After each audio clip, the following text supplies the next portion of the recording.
Good evening. Rashida virtual class में आप सभी लोगों का स्वागत है। आज का हमारा टॉपिक एजुकेशन साइकोलॉजी का बहुत ही इम्पोर्टेंट टॉपिक है ध्यान। ध्यान मतलब होता है कंसंट्रेशन। बच्चों का क्लास में कैसे ध्यान आकर्षित करना है, कैसे कंसंट्रेशन को बनाना है और बच्चे को ध्यान दिलाने के लिए किस प्रकार उनको तैयार करना है। और ये बहुत शिक्षा के क्षेत्र में ये बहुत आवश्यक होता है कि बच्चों का कंसंट्रेशन बना रहे। आज उसी ध्यान के बारे में हम बात करेंगे कि ध्यान क्या है, कितनी टाइप्स होती हैं इसकी, और कक्षा में शिक्षक बच्चों के कंसंट्रेशन को बढ़ाने के लिए क्या उपाय कर सकते हैं। तो आइए अब हम अपना टॉपिक शुरू करते हैं। हम दैनिक जीवन में अनेक प्रकार की वस्तुएं आसपास देखते हैं। कुछ की ओर हम देखते हैं, कुछ चीज़ें ऐसी होती हैं जो हमें आकर्षित करती हैं, और कुछ की ओर ध्यान हमारा अनायास ही चला जाता है, न चाहते हुए भी उधर हमारा ध्यान चला जाता है। ये दैनिक जीवन में हम जो भी क्रियाकलाप देखते हैं यही ध्यान कहलाता है।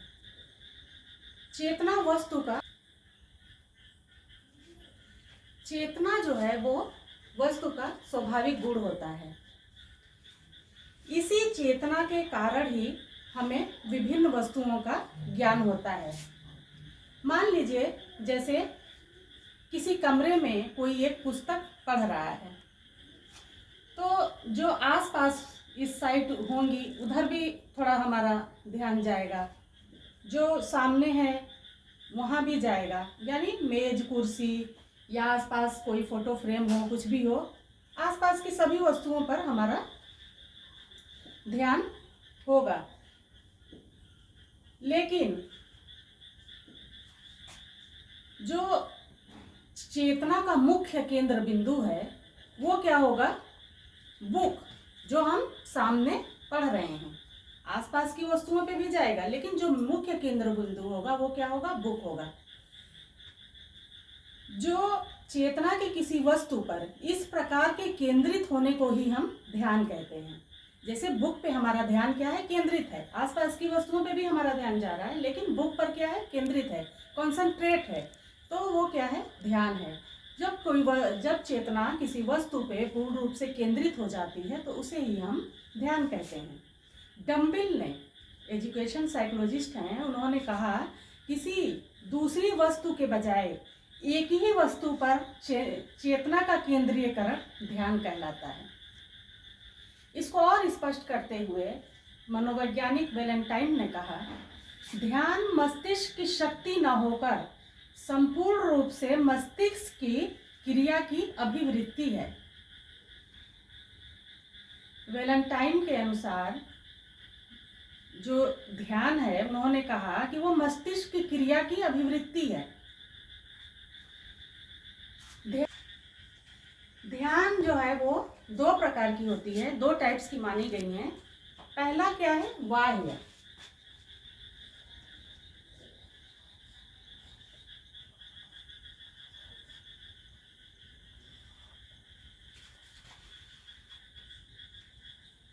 जो बाह्य का मतलब बाहर, जो भी हमें बाहर दिखाई देता है, जैसे गति है, तीव्रता है, परिवर्तन है, आकृति है, स्वरूप है, ये क्या है? सब बाहरी स्वरूप है जिन पे हमारा ध्यान जाता है।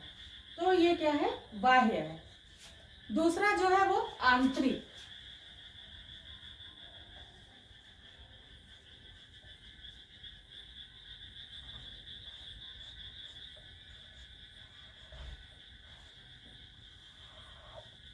दूसरी टाइप जो है वो है आंतरिक। आंतरिक मतलब जो हमारे अंदर से जो होता है वो क्या है? आंतरिक होगा। जैसे ज्ञान, ज्ञान क्या है? वो हमें अंदर से उसकी अनुभूति होती है। आदत, वो भी हमारे अंदर से ध्यान जो है वो उत्पन्न होता है। जिज्ञासा, जिज्ञासा भी है, वो अंदर से अनुभूति होती है। मनोवृत्ति, ये सब क्या है? आंतरिक है। अब जो सबसे मेन बात है वो मैं आपको बताती हूँ कि बच्चों का ध्यान आकर्षित करने के लिए शिक्षक को क्या करना चाहिए। इसमें जो सबसे पहला है वो है पाठ की तैयारी।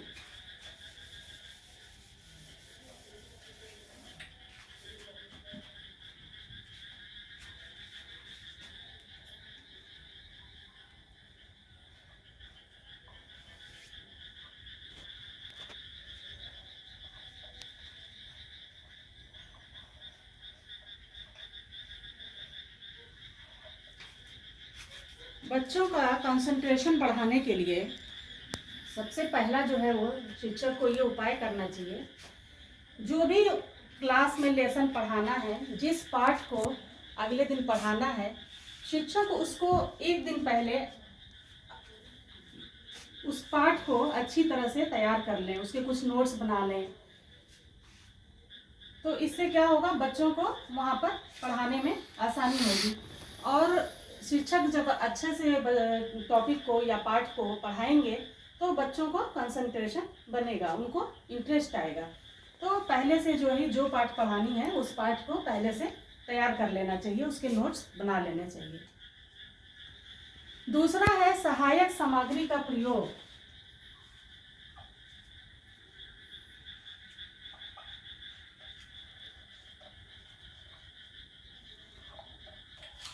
दूसरा है सहायक सामग्री का प्रयोग।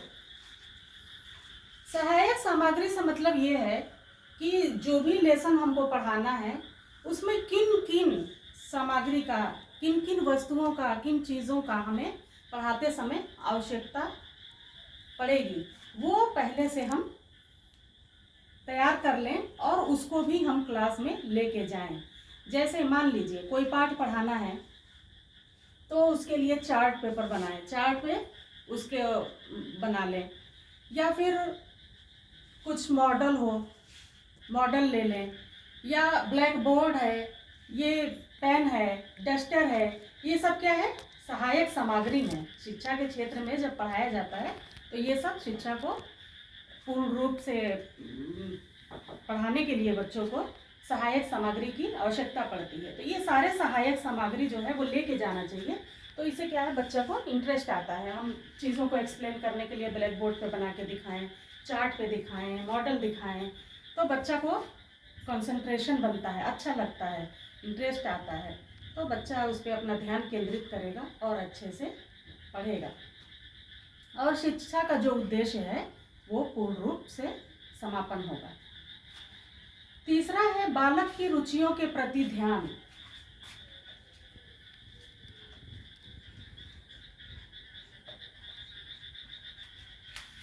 बालक की रुचियों के प्रति ध्यान। शिक्षा देते समय शिक्षक को इस बात का पूर्ण रूप से ध्यान रखना चाहिए कि बालक का इंटरेस्ट क्या है, बालक को किस में इंटरेस्ट है, बालक को किस चीज़ में इंटरेस्ट है, उनकी क्या रुचियां हैं, ये जो है वो टीचर के लिए बहुत इम्पोर्टेंट है। बच्चे की रुचियों का ध्यान रखना चाहिए। अगर हम बच्चे की रुचियों का ध्यान नहीं रखेंगे, उनके इंटरेस्ट का ध्यान नहीं रखेंगे, तो क्या है, उनको पढ़ने में इंटरेस्ट नहीं आएगा, फिर क्या है, शिक्षा का उद्देश्य पूरा नहीं हो पाएगा। इसलिए बच्चे का इंटरेस्ट का ध्यान रखना बहुत ज़रूरी है। बच्चे के इंटरेस्ट को बढ़ाने के लिए हम जो है कुछ इंटरेस्टिंग टॉपिक भी उसमें जोड़ सकते हैं। कुछ पढ़ा रहे हैं तो किसी घटना का वर्णन करके या कुछ इंटरेस्टिंग कहानी सुना के बच्चे को इंटरेस्ट बढ़ा सकते हैं। बच्चा पढ़ते पढ़ते क्या है, जब उब जाता है तो उसको इंटरेस्ट को बढ़ाने के लिए हम इस तरह के किसी घटना या कहानी को टॉपिक के साथ जोड़ सकते हैं, तो बच्चा का इंटरेस्ट बढ़ेगा और वो अच्छे से पढ़ेगा। तो बालक की रुचियों का हमें बहुत ध्यान रखना चाहिए कि बच्चा क्या चाहते हैं और क्या नहीं चाहते हैं। चौथा है शांत वातावरण।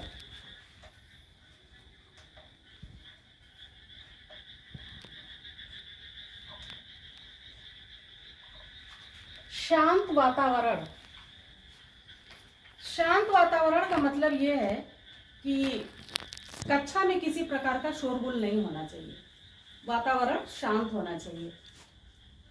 जैसे आसपास से म्यूजिक है, लाउड स्पीकर है, या फिर कि बगल में कोई और कक्षा है जिसमें बच्चे बहुत ज़्यादा शोर कर रहे हैं, तो ये क्या है, शिक्षा में व्यवधान उत्पन्न करते हैं, शिक्षा ठीक से नहीं पूरी हो पाती है और बच्चों का कंसंट्रेशन नहीं बनता है। उनका ध्यान पढ़ने के बजाय क्या है, अगर मान लीजिए लाउड स्पीकर बज रहा है तो उस गाने पे जाएगा, या बगल में किसी क्लास में बहुत शोर हो रहा है तो उस शोर की तरफ आकर्षित होंगे, उनका पढ़ने में मन नहीं लगेगा, वो टॉपिक पे कंसंट्रेट नहीं कर पाएंगे।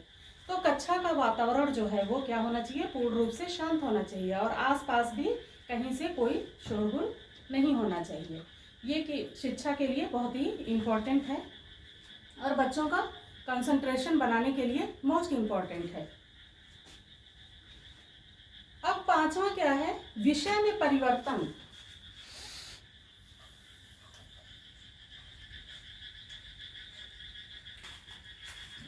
विषय में परिवर्तन, यहाँ पर विषय में परिवर्तन से आशय ये है कि मान लीजिए कि कोई विषय हम बच्चे को पढ़ा रहे हैं,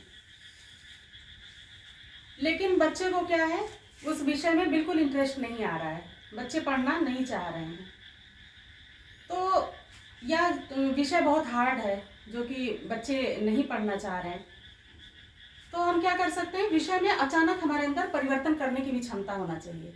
ठीक है, आज ये नहीं पढ़ना है तो हम दूसरा विषय आपको पढ़ा देते हैं, दूसरे विषय पे हम चर्चा कर सकते हैं।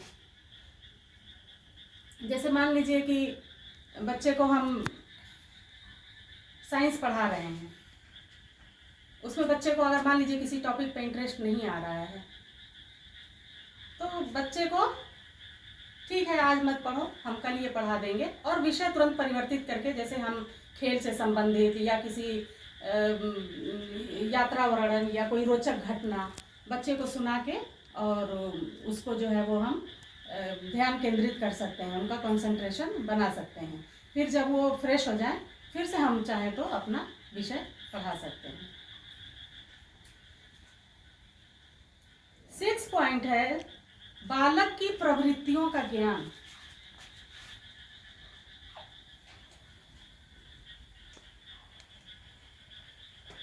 पॉइंट है बालक की प्रवृत्तियों का ज्ञान। बालक की प्रवृत्ति का मतलब यह है, प्रवृत्ति में होता है आदत, मतलब बच्चे का आदत कैसा है। तो बच्चे का ध्यान केंद्रित करने के लिए हमें बच्चे के बारे में भी थोड़ा ज्ञान होना चाहिए। बच्चे का हैबिट कैसा है, बच्चे का आदत कैसा है। तो बच्चे का ध्यान केंद्रित करने के लिए उसके हैबिट और आदत के अनुसार हम क्लास में उसके साथ बिहेवियर कर सकते हैं। अगर बच्चे के प्रवृत्ति का हमको ज्ञान नहीं है तो बच्चे का ध्यान केंद्रित करने में थोड़ा परेशानी होगा। अगर उसके आदत, प्रवृत्तियों के, रुचियों के बारे में हम जानते हैं तो उस हिसाब से उसको बिहेवियर करके हम बच्चे को कंसंट्रेशन बना सकते हैं, बच्चे का ध्यान आकर्षित कर सकते हैं।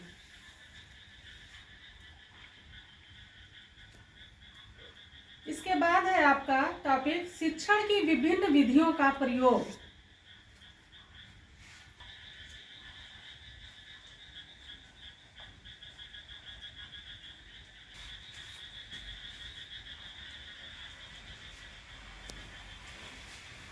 शिक्षण की विभिन्न विधियों का प्रयोग से मतलब ये है कि शिक्षक को क्लास में जब बच्चों को पढ़ाता है तो शिक्षण की विभिन्न विधियां होती हैं, जैसे खेल विधि, खेल विधि, क्रिया विधि, निरीक्षण विधि, है ना। तो उसको विभिन्न विधियों का ज्ञान होना चाहिए शिक्षक को, ताकि बच्चों का कंसंट्रेशन बना सके।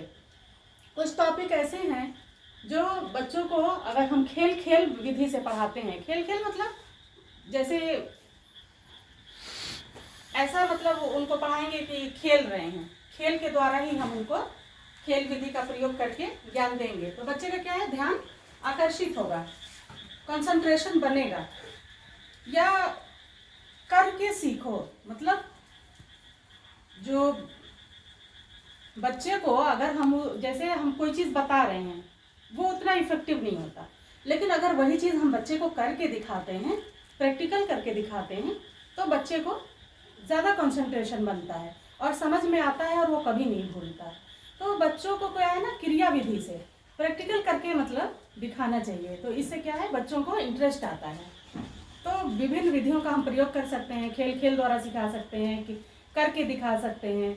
और निरीक्षण मतलब ऑब्जर्वेशन, बच्चे को निरीक्षण विधि से भी सिखाया जा सकता है। मतलब उनको जो है वो पढ़ाने, ऐसे अगर हम मुंह से मौखिक सिर्फ बताएं तो बच्चे को उतना इंटरेस्ट नहीं आएगा, लेकिन अगर हम उनको प्रयोगशाला में ले जाएं और वही प्रयोग हम करके दिखाएं, निरीक्षण बच्चे खुद से करें, ऑब्जर्वेशन करें, तो क्या है, उनको इंटरेस्ट आता है, अच्छा लगता है, कंसंट्रेशन बनता है। तो बच्चे को हम अब निरीक्षण विधि का भी प्रयोग करें, मतलब जिस तरह का टॉपिक हो उस हिसाब से हम बच्चे को शिक्षा दें, कभी खेल खेल में, कभी क्रिया विधि से और कभी ऑब्जर्वेशन यानी निरीक्षण विधि से। विभिन्न विधियों का प्रयोग करते हुए शिक्षा देने से बच्चे का कंसंट्रेशन बनता है, हम ध्यान आकर्षित करने में सफल होते हैं।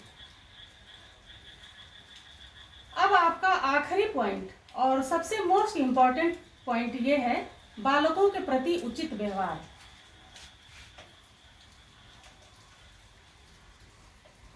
बालकों के प्रति उचित व्यवहार।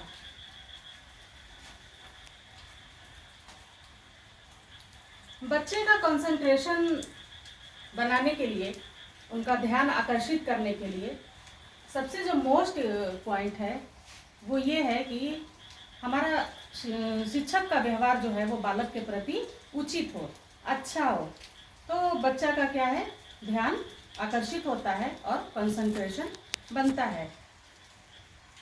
अगर बालक के प्रति उचित व्यवहार ना किया जाए तो बालक क्या है, पढ़ने में इंटरेस्ट नहीं लेता और उसका कंसंट्रेशन नहीं बनता। इसलिए बहुत ही ये इम्पॉर्टेंट है कि शिक्षक का जो व्यवहार है वो बालक के प्रति बहुत ही अच्छा हो, तो इससे शिक्षा का जो उद्देश्य है बहुत अच्छे से पूरा होता है, बच्चों का कंसंट्रेशन बनाने में काफ़ी मदद मिलती है। तो आज हमने आपको ये बताया कि ध्यान क्या है और इसकी टाइप्स कितनी हैं, और बच्चों का ध्यान आकर्षित करने के लिए, बढ़ाने के लिए शिक्षक कितने उपाय और कैसे उपाय कर सकते हैं। ये बहुत ही इम्पॉर्टेंट है शिक्षा के क्षेत्र में, क्योंकि अगर कंसंट्रेशन नहीं बनेगा शिक्षा के क्षेत्र में तो शिक्षा का जो उद्देश्य है वो तो पूरा होगा ही नहीं। तो सबसे जो मोस्ट इम्पॉर्टेंट है कंसंट्रेशन बनना। जिस टॉपिक को हम 2 घंटे में पढ़ते हैं, अगर हमारा उसमें इंटरेस्ट है, रुचि है, कंसंट्रेशन बन रहा है, तो हम उसको 1 घंटा में भी समाप्त कर सकते हैं। तो कंसंट्रेशन, ध्यान क्या है, मोस्ट इम्पॉर्टेंट है शिक्षा के क्षेत्र में। तो हमारा वीडियो अच्छा लगा तो प्लीज़ लाइक और शेयर ज़रूर करें, और मैं कोशिश करती हूँ कि आपके लिए कम से कम समय में इस तरह के वीडियो बनाती रहूँ जो आप लोगों के लिए फ़ायदेमंद हो, और आपसे आशा करती हूँ कि आप लाइक और शेयर करेंगे तो हमारा मनोबल बढ़ेगा। नेक्स्ट टॉपिक में हम आपको फिर मिलेंगे। Thank you.